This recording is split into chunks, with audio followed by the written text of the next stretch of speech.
ఎవరు రాయగలరు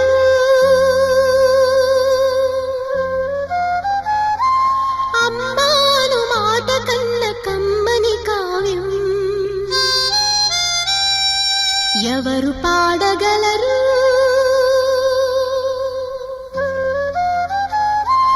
అమ్మ అనురాగం కన్న తీయ